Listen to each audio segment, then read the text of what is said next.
When Julie and I joined hands in marriage back in 1993, neither of us could have imagined that we'd one day be uploading videos about sex to YouTube, That's because there was no YouTube.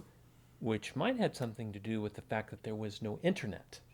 Yet here we are, 22 years later, talking about the top 10 benefits of saving sex for marriage on Love Ed with Julie and MJ.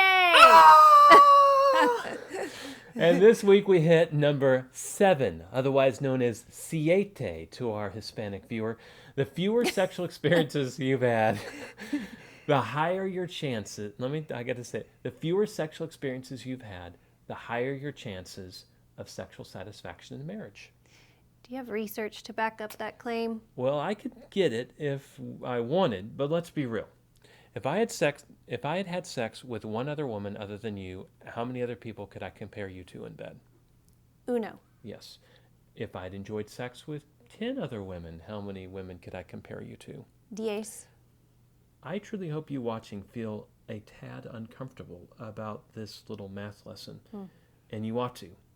Because your spouse should not have to compete with your past loves in bed. But variety invites comparison. That's why no one who's exposed to porn, for instance, is content to see pictures of just the same naked person. Oh no. Porn, I've heard it said, is not actually an addiction to sex. It's an addiction to variety. And variety invites comparison.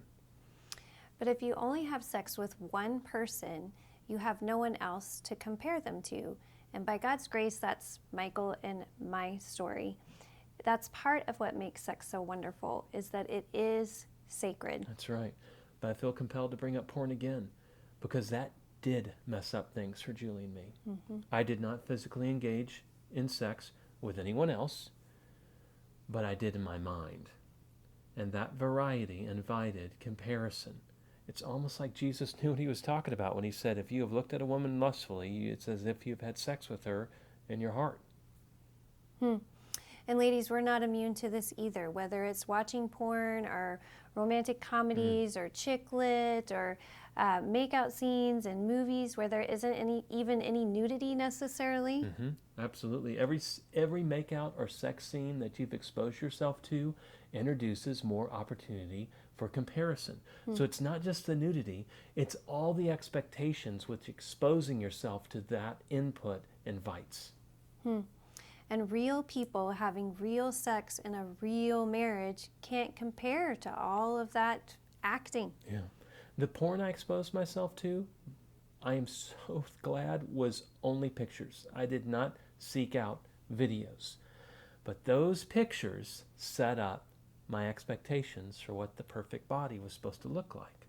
However, the R-rated and PG-13 and even PG movies that had sex scenes or make-out scenes in them, they set up my expectations for how the sexual experience was supposed to go in the bedroom. You at some point, if you've exposed yourself to all of that like I had, and Julie exposed herself to all those kind of movies too, you will have to at some point decide whether you just have to have the fantasy, where you're watching actors, by the way, who aren't really in love with each other and aren't really enjoying the kind of experience that God meant for in sex, and who, by the way, can't see you, can't know you, or whether you will be content with a real person who doesn't look like an actor or an actress, but who can really look at you, really see you, really get to know you, and still want to be with you. It's not a sexy sort of thing. It's real. You have to choose whether you'll go after the fantasy or reality. And by God's grace, I chose reality. But sadly, too many find that choice too difficult to make. And the romantic comedy, porn, fantasy is just too compelling to give up. Porn offers variety. Hooking up offers variety. Marriage doesn't.